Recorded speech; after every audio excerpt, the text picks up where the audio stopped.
우리 같이 표어를 한번 읽어보겠습니다. 시작. 믿음의 장치자여 완성된 예수님을 바라보자.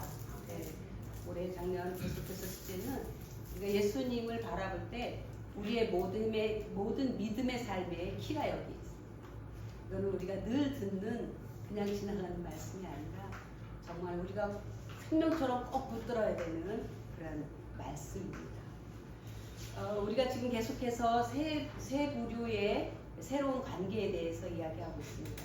첫 번째는 아내와 남편의 새로운 관계, 예수 그리스도가 십자가에서 돌아가시고 부활하시고 하늘에 승천하신 이후에 성령님께서 이 땅에 오셔서 하나님의 교회를 세우시고 그 교회가 이 땅에 하나님의 나라를 만들어가는 그 역할을 하는 가운데에 하나님께서 이 새로운 관계를 이 세 부류에게 말씀하셨습니다. 그게 아내와 남편의 서로 사랑하고 순종하는 관계를 통해서 그들의 삶이 거룩해지고 흠도 없어지고 거룩함으로 될 때에 교회가 거룩함으로 세워지고 더 거듭난다는 거죠. 그래서 이 교회를 통해서 하나님의 나라가 전파가 되는 거죠. 아름다운 교회를.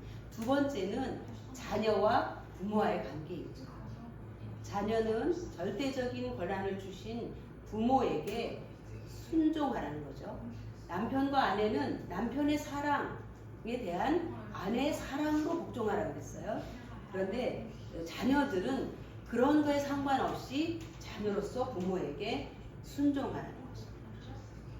그리고 부모는 자녀들을 노엽게 하지 말고, 우리 시대에 지금 가장 큰 문제는 부모와 자녀와의 갈등인데, 이 자녀들이 부모로부터 받는 상처가 커요. 물론 부모들도 자녀로부터 받는 상처가 크지만, 그래서 이 부모들이 자녀들을 노엽게 하기 때문에 이 아이들이 그것들을 감당하지 못하고 여러 가지 행동으로 나타나면서 갈등 관계를 하죠. 그래, 그런 자녀들을 노엽게 하지 말고 주님의 말씀과 훈계로 잘 양육하라. 그럴 때에 그 아이들은 신앙을, 생명을 이어가는 그러한 그리스도인으로 자라가게 되고, 이런 아름다운 가정을 통해서 교회가 든든하게 서갈 수 있습니다. 교회를 이루는 가장 작은 단위의 요소는 가정입니다. 사실 교회 안에서 가정은 굉장히 소중한 위치를 차지합니다. 그래서 저는 교회가 하는 역할 중에 중요한 역할은 가정이 건강하고 또 성숙하게 사는 일을 교회가 해야 된다는 생각이 듭니다. 성경 공도 많이 있지만 가정이 건강하게 서는 일을 교회가 하는 게 굉장히 중요하지 않나 생각을 하죠. 근데 오늘 세 번째는 이제 종과 상전들의 관계입니다. 사실 이거는 굉장히 어느 시대나 다 사실 불편한 관계이죠. 우리는 다 이해를 합니다. 그래서 이 세 관계, 종과 자녀와 부모, 아내와 남편, 자녀와 부모, 종과 상전, 다 연약한 자들이 앞에 먼저 나와 있어요. 그리고 그 권위를 가진 자들이 다 뒤에 나와 있어요. 그럼 이건 뭐를 의미할까? 이제 의미가 있습니다. 좀 더 가면서 우리가 다 살펴보겠지만, 오늘은 그 지난 시간에는 우리가 자녀들을 양육할 때, 부모가 자녀들을 양육할 때 내가 부모의 입장도 되어보고, 또 내가 자녀로서 나는 어떻게 자녀들을 양육하고 또 나는 어떻게 자녀로 자랐는가 한번 살펴보면, 우리는 자녀는 내 자녀가 아니야. 부모들이 쉽게 생각하는 거는 내가 늘 돌보고 내가 늘 아이들을 이렇게 양육하고 또 좋은 말을 늘 하고 아이들의 미래에 대해서 그 누구보다도 관심이 있고 사랑으로 잘 되기를 바라는 마음으로 아이들을 양육할 때는, 또 거기에 나의 모든 것들을 희생하더라도 아이들이 잘 되는 바라는 그런 마음이 있기 때문에 자칫 자기의 소유처럼 내 아이인 것처럼 생각하고 대할 때가 참 많습니다. 근데 그렇게 될 때에는 반드시 문제가 생깁니다. 그래서 아이는 어떠한 상황에서 아이들이 아주 내 말을 잘 듣고 내가 원하는 대로 한다 할지라도 절대로 이 아이는 내 말로 크는 게 아니고 내 아이로 크는 게 아니라는 것을 인식해요. 그래서 오히려 내게 하나님이 보내신 하나님이 내게 보내신 손님으로 돼요. 왜요? 이 아이는 우리 집에서 나와 영원히 함께 하는 게 아니에요. 나는 언젠가 나이가 들고 이 아이는 어느 시점에 독립해서 분가해서 나가는 거예요.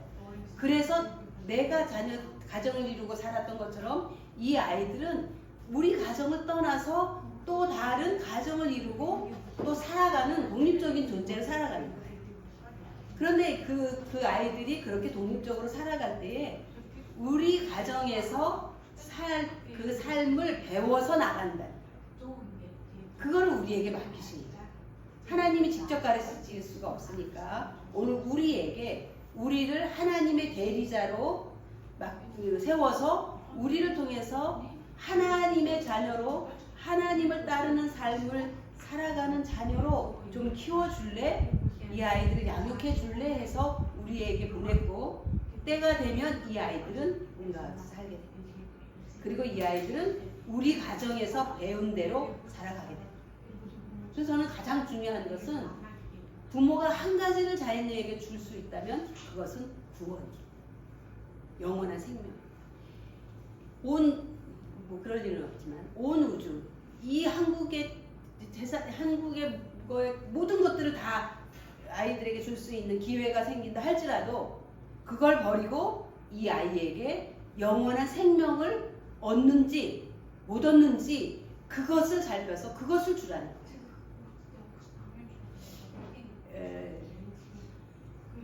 여러분 그 말씀의 의미를 아시겠죠? 이해하시겠죠? 우리의 생명, 영원한 생명이 얼마나 중요한지, 그리고 이것은 우리의 품 안에 있을 때 그것을 아이들이 갖게 하라는 거예요. 그래서 아이들이 하나님을 나의 아버지, 그 다음에 예수님을 나에게 영원한 생명을 주신 나의 구주라고 고백할 수 있게 합니다. 그리고 이 아이들이 예수님을 잘 따를 수 있도록 말씀으로 훈계와 교양으로 예수님의 인격과 성품, 예수님의 장성한 분량까지 예수님을 닮아가도록 양육합니다. 무엇을 통해서? 내 삶을 통해서요. 그러니까 내가 아이들에게 가르치려고 할 때에 사실은 부모들이, 제가 이제 부모들 교육 많이 하잖아요. 어떻게 아이들에게 좋은 교육을 할 수 있을지 이렇게 굉장히 고민이 많아요. 정말 아이들을 사랑해요. 누구보다도. 그래서 아이들을 잘 기를 수 있는 방법을 참 많이 배우고 싶어요. 그래서 목사님 그냥 좀 좋은 방법 없어요? 목사님 어떻게 하셨는지 그 방법 좀 가르쳐 주세요 라는 얘기를 참 많이 해요. 그런데 방법은 내 것이 되지 않습니다. 왜냐면 그 방법은 내가 쓴 방법은 내 것이지 다른 사람의 것이 될 수가 없어요. 흉내는 낼 수 있어요. 먹변을 해볼 수 있어요. 그러나 그렇게 하는 거가 내 몸에 배지 않고 그렇게 하는 거에 대한 가치가 내 안에 없으면 아무리 좋은 방법이라도 몇 번 하고 그만두는 거예요. 그래서 내가 아이들이 이러한 하나님의 자녀로 예수님을 주인으로 섬기고 예수님의 인품과 인격으로 자라가게 하기 위해서 내가 그렇지 못해. 그럼 어떡하지? 내가 먼저 그렇게 돼야 되겠구나. 그래서 부모가 아이들을 하나님의 사람으로 기르기 위해서 내가 바뀌는 거예요. 내가 말씀을 통해서 나의 모나고 나의 그리스도를 닮지 못한 부분들을 내가 바꾸는 거예요. 이게 자녀를 기르는데 가장 핵심키예요. 내가 바뀌어요. 그래서 참 쉽지 않죠. 그렇지만 하나님이 내게 손님으로 자녀들을 보낸 이유가 바로 거기에 있는 거예요. 하나님은 내 자녀도 소중하지만 더 소중한 건 그의 위탁자인, 그 대리자로 세운 우리가 훨씬 더 하나님에게는 더 소중한 존재인 거예요. 그런데 우리가 말을 안 듣죠? 하나님의 말씀 안 듣죠? 알아도 요리조리 뺀질거리고 피해 다닙니다. 성인이 되면 피해 다녀요. 왜요? 어려운 거 직면하기 힘드니까. 그래서 쉬운 방법을 계속 피해 다닙니다. 그런데 아이들의 문제에 부딪히면 피할 수가 없는 거예요. 피하면 아이들의 문제가 계속 남아있는 거예요. 그래서 내가 바뀌지 않으면 아이와의 관계가 회복되지 않는 거예요. 하나님은 그렇게 아이를 통해서 나를 교육하십니다. 그래서 아이들의 문제를 볼 때 하나님이 나에게 네가 좀 아이들을 위해서 바뀔 수 없겠니? 나에게 그렇게 질문을 해주신 거예요. 그래서 내가 먼저 그리스도 인격과 성품을 닮은 거예요. 그리고 우리는 아이들에게 사랑으로 많은 것들을 주려고 합니다. 근데 우리가 아이들에게 해야 되는 것은 아이들이 하나님으로부터 공급받는 것을 경험할 수 있게 해줘야 돼요. 그러면 부모가 주지 말아야 돼요. 근데 우리는 줘요. 왜 주는지 아세요? 아이가 좋아하니까 주고, 또 아이가 힘들어하는 거를 우리가 못 견뎌서 내가 빨리 주는 거예요. 아이를 위해서 주는 게 아니라 사실 나를 위해서 주는 거예요. 내가 힘드니까. 여러 가지 이유를 대지만 사실은 내가 힘들어요. 그래서 그 상황을 보면 근데 그렇게 하면 아이들은 결국은 아이들에게는 이 안에 정말 그 보화들이 하나님이 주신 하늘에 속한 보화들을 하나님이 이 아이들 속에 DNA 속에 잠재 속에 다 새겨주셨어요. 부모는 그것을 끄집어내서 그것을 활용해서 자기의 것으로 만들도록 하는 거가 부모가 해야 될 역할.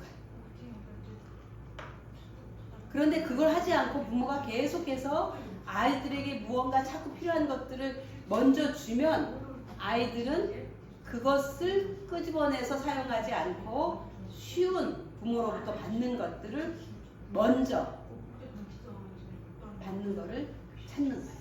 그러다 보면 계속해서 스스로 하지 않고 부모를 의존해요. 그 결국은 아이와 자녀는 굉장한 힘든 관계가 돼요. 요즘 그렇게 아이들이 부모님이 돌아가실 때 재산을 당연하게 자기 것으로 사람들이 인식을 했어. 지금 사회는 너무 어렵기 때문에 부모의 재산을 기본적으로 이 사회생활에 어떤 잘 기초를 세울 수 있는 기본적인 것은 당연히 부모가 물려줘야 된다. 지금 시대의 인식은 그렇게 돼서 제가 그거에 대해서 그렇게 부정하고 싶지는 않아요. 그러나 그것이 없어도 아이들은 얼마든지 충분히 자기 안에 있는 것으로 더 많은 것들을 이룰 수 있고 얻을 수 있고 그것을 만들 수 있는 게 아이들입니다. 그래서 그것을 아이들이 할 수 있도록 여러분 에듀케이션이라는 영어 단어가 있죠. 교육이라고 하고 영어라고 하는데 이 에듀케이션이라는 단어는 그 라틴어에서 나왔어요. 에라는 단어와 듀케어라고 하는 두 단어가 접두사 에와 듀케어라고 하는 이 단어가 이렇게 합성이 된 거예요. 그래서 에는 밖으로라는 뜻이고 듀케어라는 거는 끄집어내다. 그러니까 앞에서 에듀케이션이라는 거는 아이들 안에 있는 거를 밖으로 끄집어내는 거가 교육이지. 지금 오늘날 우리 사회의 교육, 밖에 선생님들이 가지고 있는 이 지식을 아이들에게 계속 꾸역꾸역 집어넣어주는 거는 교육의 정반대입니다. 오늘의 아이들의 문제와 어려움은 이거예요. 아이들은 안에 있는 것들로 정말로 즐겁게 자기가 좋아하는 것, 자기가 잘할 수 있는 것, 그리고 자기가 바라는 것들을 얼마든지 만들어낼 수 있는 거예요. 물론 그 안에는 많은 실패가 있고 좌절이 있고 있어요. 그러나 그거는 반드시 어린아이들에게, 자녀들에게 필요한 과정입니다. 그래서 그런 것들을 통해서 아이들은 하나씩 깨달아가요. 이렇게 하면 안 되겠구나. 이렇게 하니까 되네. 하면서 자기 안에 있는 가능성들, 창의성들을 자유롭게 끄집어낼 수 있고. 근데 지금의 교육은 아이들이 계속해서 우리가 훈계하고 가르치고 하면서 아이들이 이해하지 못하는 것, 공감하지 못하는 것들을 계속 집어넣으니까 이 뇌가 감당하지 못해요. 뇌는 감당할 수 있는 그게 있어요. 나에게 연령이 자라면서. 그런데 그거가 감당하지 못한 4살, 5살의 아이에게 이러한 분량의 지식을 집어넣어서 아이들 뇌가 상하는 거예요. 그의 의욕이 꺾입니다. 그래서 정말 기계적으로 외우는 것 외에는 아이들이 기능적인 전두엽이 활성화돼서 어떤 그런 것들을 해낼 수 있는 것들은 점점 사라지고. 그러니까 부모들은 힘든 삶을 사는 거예요. 그 몫은 고스란히 부모에게. 그렇게 하지 말아요. 하나님이 그렇게 인생을 만들지 않으셨어요. 그 다음에 이제 세상에서 하나님의 나라를 세워가는 자예요.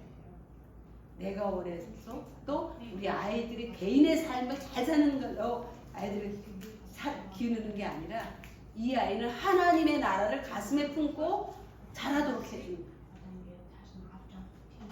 그래서 하나님의 나라라고 하는 큰 꿈과 비전을 심어주고 내가 그 일에 어떤 직업을 통해서 어떤 분야에서 내가 그 일을 잘할 수 있을까, 그렇게 자기의 직업도 전문성도 잘 수 있는 것도 찾아가게 그런 역할을 하는 게 부모의 역할이고, 또 그렇게 부모로부터 순종하면서 그런 교육을 받아서 하나님의 자녀로 커가는 게 하나님의 자녀의 역할이죠. 그래서 오늘은 이제 종과 상전의 관계인데, 종과 상전의 관계, 자녀와 부모의 관계, 아내와 남편의 관계 다 예수 그리스도 이 겸손을 토대로 해서 우리가 여기 예수님을 본받아서 순종합니다. 여기에 보면 전부 다 순종을 말하고 있어요. 근데 그 순종은 예수님, 하나님의 뜻을 이루기 위해서 하나님께 순종합니다. 그리고 그 순종은 결국 이 땅에 겸손과 낮아짐과 섬김과 복종으로 이 땅에 오셔서 그 일들을 하셨어요. 그거를 통해서 우리 같은 죄인이 영원한 생명을 얻게 돼요. 그러니까 우리가 순종하고 복종하고 이런 관계, 주님을 닮은 이런 겸손의 과정을 통해서 우리는 또 누군가에게 예수님의 모습을 보일 수 있는 거예요. 그게 하나님이 우리에게 요구하시는 목적이에요. 그런 삶을 통해서 너는 하나님을 보이고 예수 그리스도를 보이는 삶을 살라고 우리에게 이 관계를 말씀하시는 거예요. 이게 누구는 좋게 하고 누구는 나쁘게 하고 전혀 그게 아니겠죠. 하나님이 분명히 목적이 있으십니다. 우리가 지난번에도 그 여자들을 아이들 고대 사회에서 얼마나 낮은 위치에 있는지, 얼마나 위태로운 여건에서 살아가는지 배웠어요. 노예들 역시 다르지 않아요. 여기에서 말하는 이제 종은 노예 신분입니다. 그래서 여기 로마 시대의 이 노예를 보면 사실 고대의 노예 제도는 보편적인 거였어요. 특히 이제 고대 로마 제국에서는 높은 비율의 노비가 있었어요. 왜냐하면 왜 그렇게 많은 노비가 있었냐면 이 전쟁에 나가서 전쟁의 포로들은 다 노비가 되는 거예요. 그러니까 로마는 나가서 많은 전쟁들을 통해서 각국의 그 패배한 국가들의 그 포로들을 다 데리고 와서 노비로 삼는 거예요. 그래서 노비가 많은데 그 시대에 한 6천만 명, 이 바클레이 이제 주성학자가 기록한 걸로 보면 한 6천만 명 정도의 노예가 있었다. 이거는 그 로마 시민의 몇 배가 되는 그러한 비율입니다. 그래서 이 노예는 어떤 사람들이냐? 노예는 막 일만 하는 사람인데 사실 그렇지는 않아요. 근로자 계층인데요. 예, 집안에서 일하는 몸으로 일하는 종들이 있어요. 또 육체 노동하는 그런 사람들이 있어요. 그런데 그런 사람뿐이 아니라 교사, 의사, 또 왕과 로마의 황제와 친구처럼 옆에서 계속 말동무해주는 사람도 노예예요. 로마의 황제가 글을 쓸 때 그 편지를 대필해주는 그 사람들도 노예예요. 그러니까 행정가들도 노예예요. 그러니까 그런 노예들이 많이 있었는데 그런 사람들이 굉장히 다양한 대우를 받았어요. 어떤 노예들은 그렇게 일하면서 굉장히 친구와 같은 관계로 지낸 사람들이고, 그러나 대부분의 경우에는 이렇게 이제 파테르 파밀리아스라고 하는 말처럼 파밀리아 가족의 권한. 그래서 지난번에도 어린이들을 부모가 자기가 법이 돼서 한다는 것처럼 이 노예도 주인이 그냥 법이에요. 그래서 뭐 채찍으로 때리고 뭐 고문을 하고 뭐 이런 거 그냥 언제든지 할 수 있는 거예요. 그래서 감금도 할 수 있고 사형도 할 수 있고, 그리고 이 어린이와 마찬가지로 이 노예에 관한 모든 권한과 법은 주인의 손에 있는 거예요. 그러니까 주인이 실시하는 거는 다 법이 돼요. 그래서 당시에 노예들이 얼마나 비참하게 살았는지에 대해서는 기록들이 참 많이 나와요. 어쨌든 노예들은 그 시대에도 굉장히 약자고 또 굉장히 비천한 신분이었어요.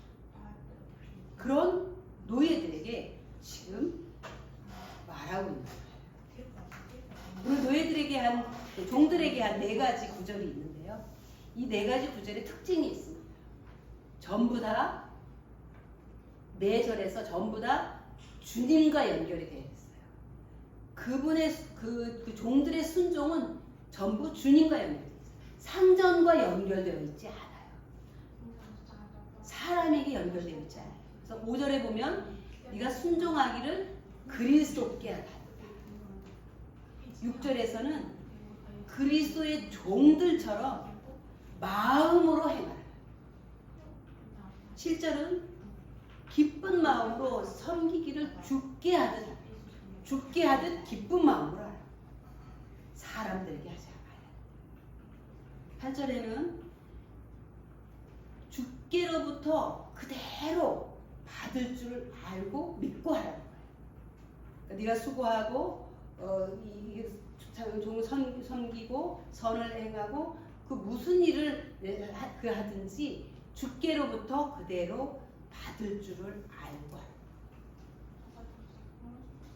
그러니까 이 종들의 모든 삶은 상정들의 비위를 맞추면서 상정들을 두려워하고 그를 무서워서 순종하는 게 아닌 거예요. 전적으로 주님 때문에 하는 거예요. 그러면 이런 거를 통해서 종들에게 어떠한 유익이 있겠습니까? 종들이 이렇게 여기 보면 이거 4가지로 말하고 있어요. 두려워하고 떨면서 순종하는 거예요. 두려워하면서 떨면서. 주님께 두려워하고 떨면서 주님을 두렵고 떨리는 마음으로 섬기듯이 상전에게 그렇게. 그리고 성실한 마음으로. 그 다음에 3번째는 눈 가림만 하는 거. 사람이 보는 데서만 하고 보지 않는 데서는 안 하는 그런 게 아니라 늘 좋아서 하는 거. 기뻐서 하는 것처럼 그리스도의 종들처럼 그리스도를 기쁘게 하는 그런 마음으로 하라는 거죠. 4번째도 기쁜 마음으로 섬기기를 기쁜 마음으로 하라. 3번째는 그리스도의 종들처럼 마음으로 하고 4번째는 기쁜 마음으로 하라. 여기를 보면 어디에도 종 같은 종들이 하는 행동이 아닌 거예요. 이거는 좋아서 기쁘게 누군가를 의식하면서 하는 거죠. 그 누군가가 종이 그 주인이나 사람이 아니라 하나님. 그리고 여러분들은 우리는 이 말은 사실은 우리 모두에게 해당되는 말이에요. 지금 우리는 종은 아니에요. 그러나 종들에게만 하는 게 아니라 우리는 다 사회 속의 어느 조직 안에서 살아가요. 구조 안에서 살아갑니다. 그래서 어느 그 위아래의 직책 가운데서 우리는 살아가요. 그래서 우리 위에 상전이 있고 우리 아래에 또 이 부하라고 해나요? 아래 사람들이 있습니다. 그래서 이거는 둘 다가 우리에게 해당이 되기도 합니다. 그래서 내가 만약에 아랫사람으로 있다면 우리는 윗사람에 대해서 어떻게 행동할까? 그 사람에게 해야 되는가? 그를 나의 윗사람으로 주신 하나님에게 해야 돼요. 하나님 주를 생각하면서 그에게 기쁜 마음으로 순종해요. 이 전부 우리 이 세 부류의 신분에 대해서 이제 이 관계에 대해서 이거를 통해서 우리에게 무엇을 가르치느냐? 너희들의 인생의 목표, 너희들의 인생의 초점, 너희들의 인생의 핵심 주는 하나님이다. 이 세상이 아니야. 이 세상에 있는 사람이 아니야. 결국 우리가 이런 이 순종을 얼만큼 순종할 수 있느냐. 내가 내 인생의 비중을 얼만큼 하나님에게 두느냐. 우리는 사실 억울한 일 많이 당합니다. 억울한 일 안 당한 사람 없어요. 다 당합니다. 그거는 불합리하고 부조리하고 불법이 있고 또 비인격적이고 갑질이고 뭐 여러 가지의 형태의 불합리한 것들이 참 많이 있습니다. 부당한 것. 우리는 다 거기에 다 그런 경험들을 가지고 있고 그런 구조 안에 놓여 있습니다. 그럼에도 불구하고 우리가 그것을 말씀대로 순종해야 되는 이유는 우리는 이 세상에 속한 자가 아니라 우리의 주인은 하나님이지 눈에 보이는 상전이 아니다. 이 인식을 우리는 계속해서 주님을 바라보면서 주님은 나의 주, 내 인생의 목적, 나의 모든 것 영원히 바라보고 그렇게 생각합니다. 그래서 우리는 윗사람을 대할 때에는 항상 그리스도께 하다. 내절 다 그리스도께 하다라고 하지 않습니까? 그리고 여기에 따른 보상이 무엇입니까? 여러분 이렇게 종들이 이렇게 순종할 때 어떤 보상이 있습니까?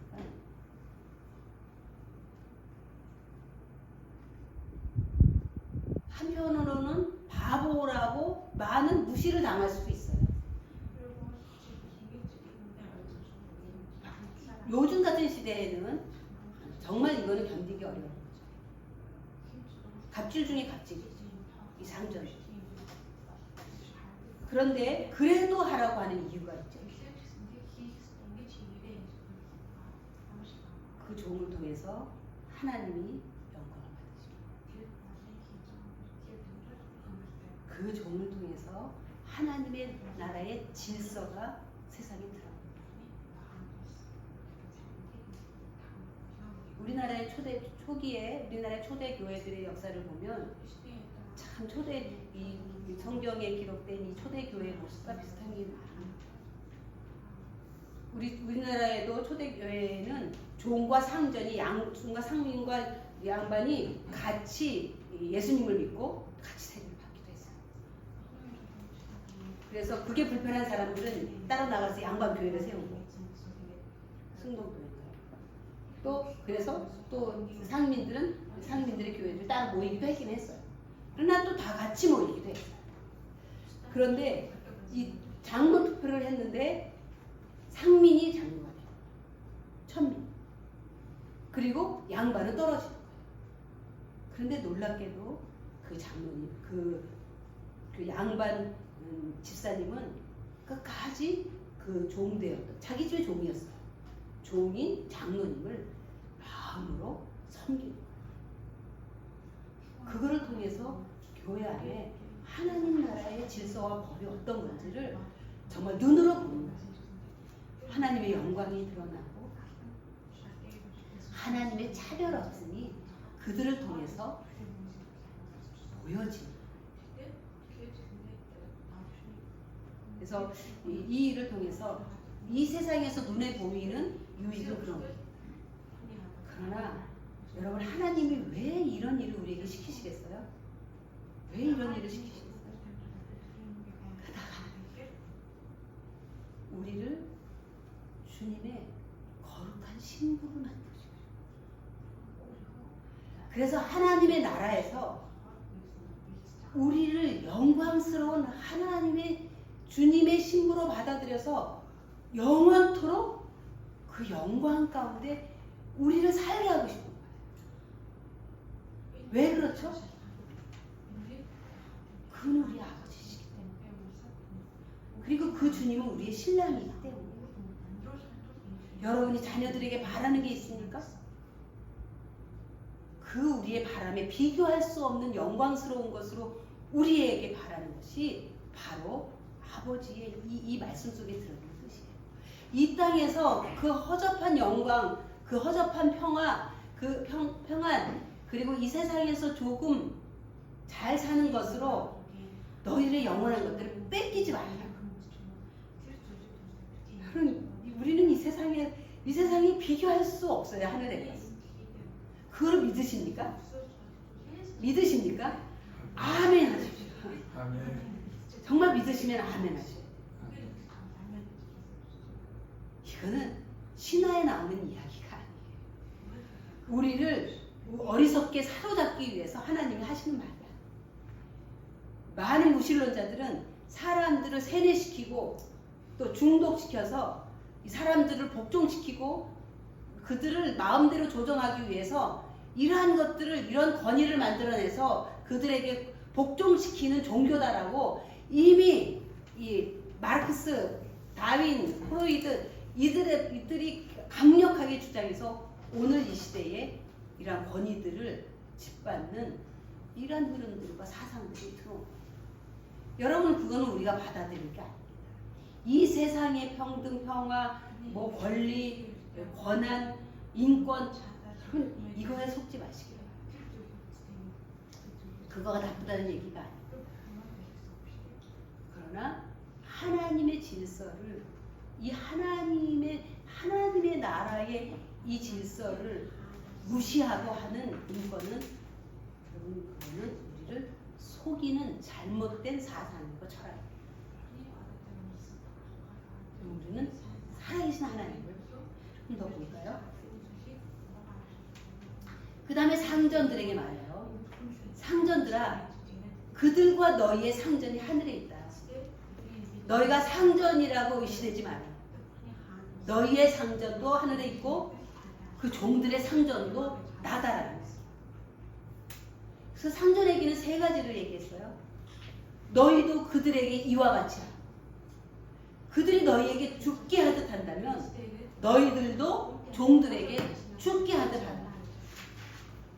일방적으로 종들에게만 강요하는 순종이 아닙니다. 두 번째는 위협을 그치라. 옛날 성경에는 공갈을 그치라. 협박하지 마라.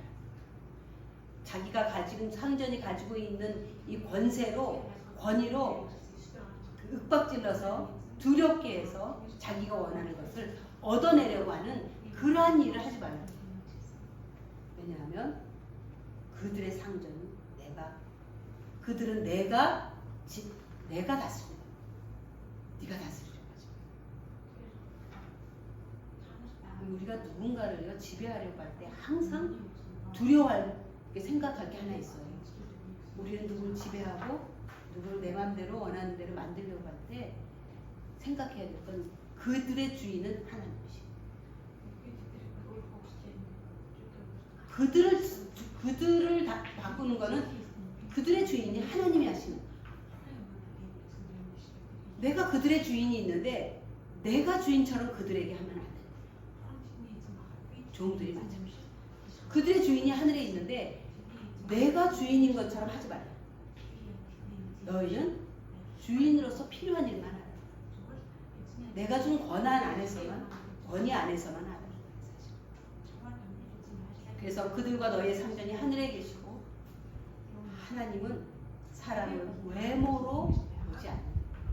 그러니까 천박한 종이라고 하나님도 천박하게 여기지 않는다는 거예요. 내가 상전이라고 그들의 위에 있어서 으스된 거를 하나님도 그렇게 보지 않는다. 하나님은 상전이나 종들도 차별 없이 본다. 그래서 골로새서 4장 1절에 보면 이렇게 나왔어요. 상전들아, 의와 공평을 종들에게 베풀지니 너희에게도 하늘에 상전이 계심을 알지요. 그래서 우리는 우리의 아랫사람 대할 때 그들의 상전이 왜 있습니까? 그들을 존중하고 죽게 대하듯 내가 가진 역할과 권위를 사용하되 그것은 윗사람으로서 사용하는 거지. 그것을 그들을 위협하고 협박하고 무시하는 일로 하지. 공평하게 이롭게 종도해야 돼. 한번 볼까요? 이 바울은 에베소 교회에서 원하는 에베소 교회에서 바울이 말하는 이 변화된 종과 주인의 관계에서 바울이 이거를 말하고 싶은 거예요. 이 평등, 종과 주인은 평등의 관계. 그들에게는 그들을 차별하지 않으시는 동일한 주인과 재판관이 있기 때문에. 그래서 평등, 이제 좀 더 평등, 공평이라는 표현을 쓰죠. 그들이 대등한 이유는 예수 그리스도의 주권과 심판이 둘 다에게 있기 때문에. 우리는 세상에서는 이런 관계로 살아가지만 우리가 하나님 앞에 서는 날에는 똑같이 대등하게 심판을 받고 대등하게 상급을 받는 거예요. 그래서 평등한 관계, 공평한 관계를 유지해요. 두 번째는 정의의 관계를 말하는 거예요. 종이 자기 주인에 대해서 의무를 가지고 있다면, 종이 자기 주인에 대해서 순종하는 의무를 가지고 있다면, 주인은 자기 종에 대한 이 죽게 대하듯 하라는 그 의무가 있는 거예요. 그들을 사랑으로 돌보고 그들의 삶을 책임지고 그들에게 선대하는 의무를 가지고 있는 거예요.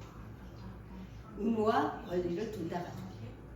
종은 의무만 있고 주인은 권리만 있다는 게 아닙니다.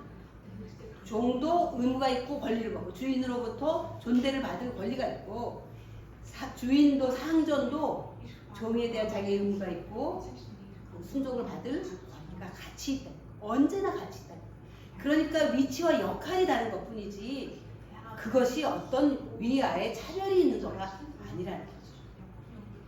세 번째는 가장 높은 덕목인데 이거는 형제를 가지라는 거예요. 그래서 아까 우리 교회에 우리 초대 교회에 천민이 장로이고 양반이 이 아래 평신도로서 이 섬기는 그러면서 형제처럼 지내요. 그래서 종처럼 대하지 말고 종 이상으로 사랑하는 형제처럼 지냈어요.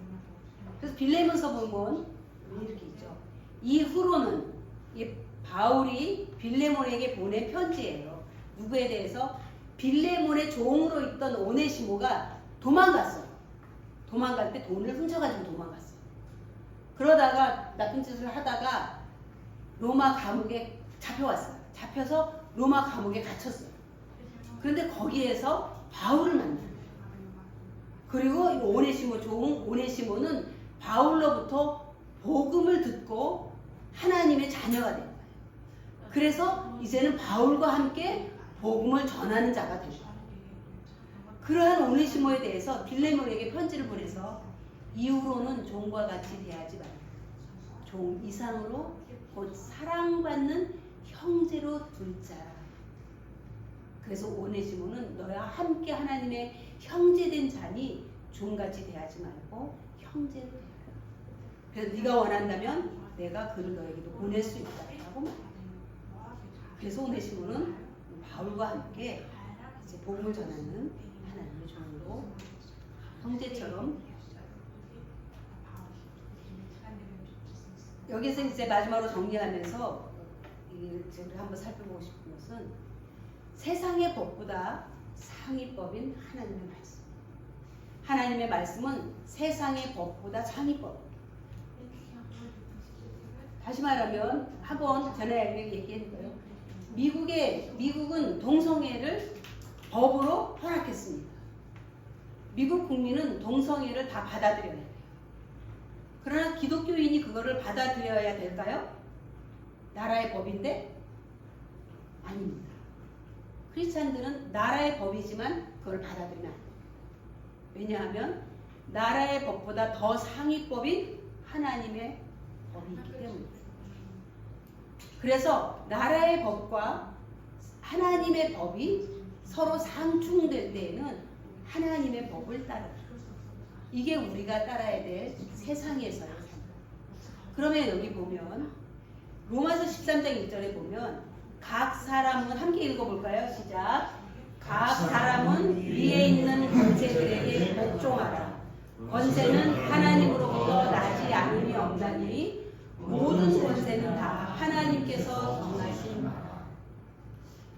사실 받아들이기 어려운 것도 있죠. 뭐 예를 들면 스탈린, 뭐 히틀러, 뭐 이런 폭군 이런 사람들이 이 나라의 권세 통치자로 있으면 사실 굉장히 힘들어요. 그런데 하나님은 딱 정의를 내십니다. 각 사람은 위에 있는 권세는 하나님으로부터 나지 않은 게 없어요. 모든 나의 상급은 하나님으로부터 나지 않은 게 없다는 것입니다. 모든 권세는 하나님께서 정하십니다. 그래서 그들에게 복종하라는 거예요. 그래서 좋은 권세면 우리는 고민할 게 없습니다. 그런데 악한 거, 나쁜 권세는 참 문제가 있는 것입니다.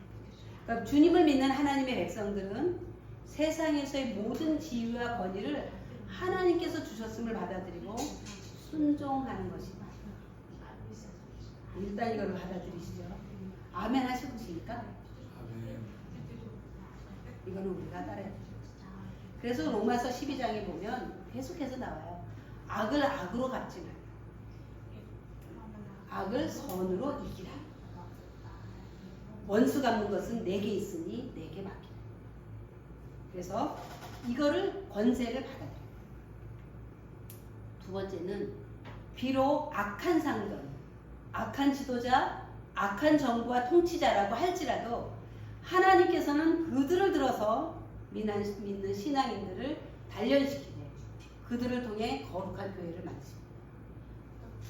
그럼 이건 우리가 정말 믿음으로 받아들여요. 악한 정부, 악한 통치자, 악한 지도자, 악한 정부. 여러분 크리스찬들은 나라를 위해서 하나님이 세우신 통치자들을 위해서 기도해요. 그들이 악할 때 더욱더 기도해요.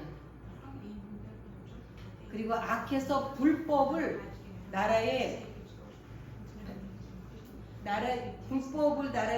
퍼뜨릴 때에 더욱더 그것을 위해서 기도해야 됩니다.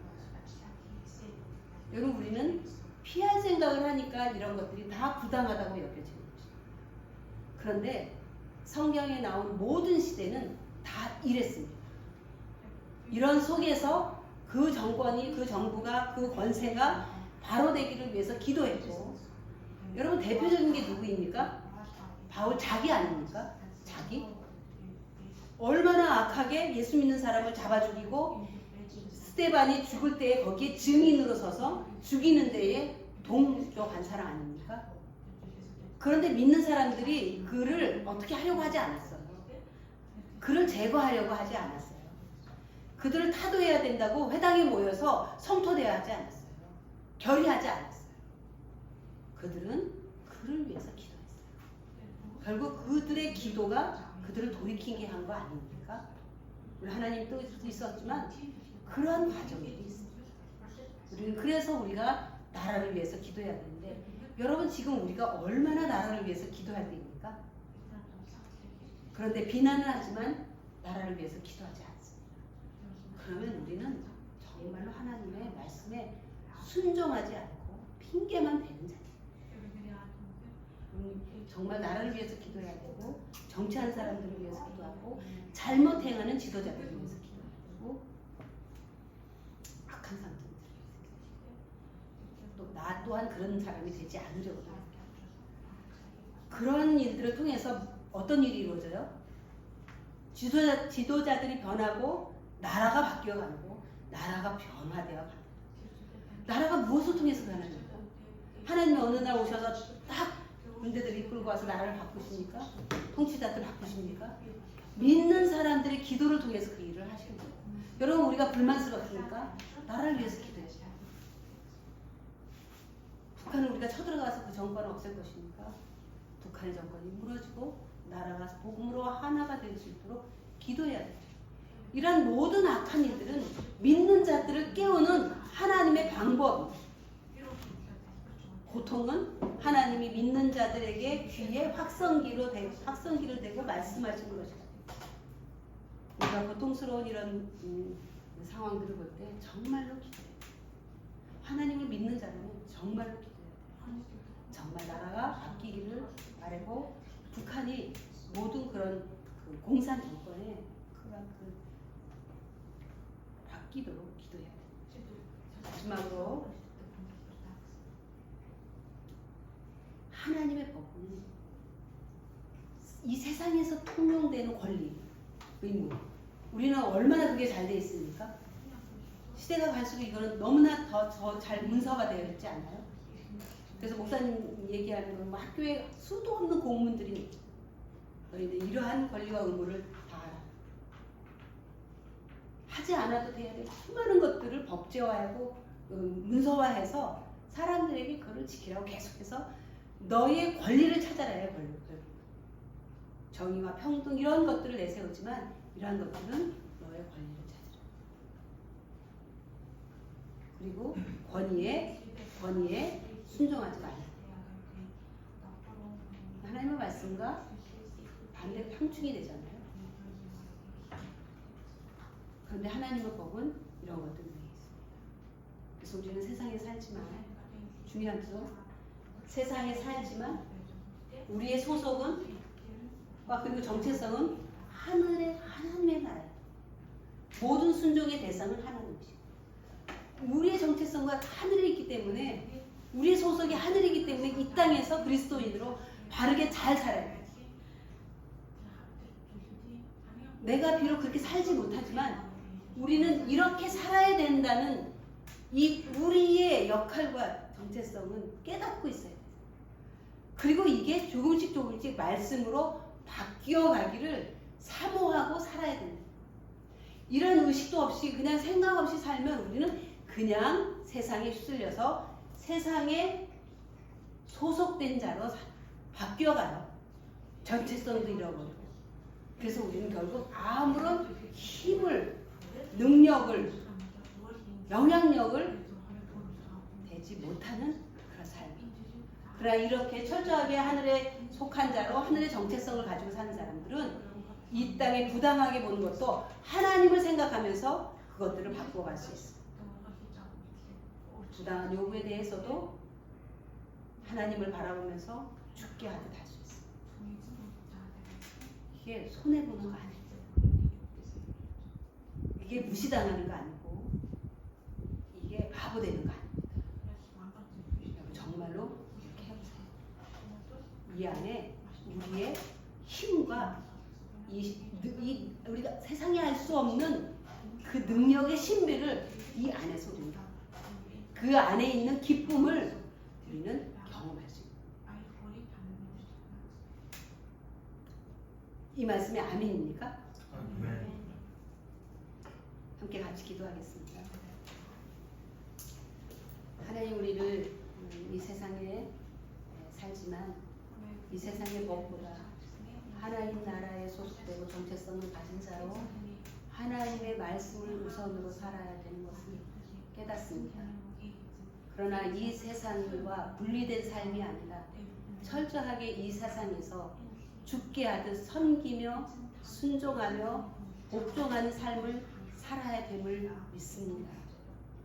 왜냐하면 이 모든 것들의 주인은 하나님이시고 하나님은 결코 그 어떤 것도 스쳐 지나가는 법이 없이 다 기억하고 계시는 우리의 재판관이고 심판자이시기 때문입니다. 주님, 이 세상에서 우리가 배우고 각인된 우리의 권리를 찾아야 되고 부당한 일은 언제나 거부해야 되고 항상 내 것을 잘 챙겨야 된다고 하는 그런 교육 속에서 살아온 우리의 삶, 우리의 인식, 우리의 가치들이 좀 더 말씀으로 바뀔 수 있게 하여 주옵소서. 주님이 우리에게 명령하신 이 말씀에는 반드시 하나님이 귀하게 보시는 뜻이 있음을 믿고 말씀에 더욱 순종하는 저희 모두 되게 하여 주옵소서. 예수님의 이름으로 기도드립니다. 찬송가 336장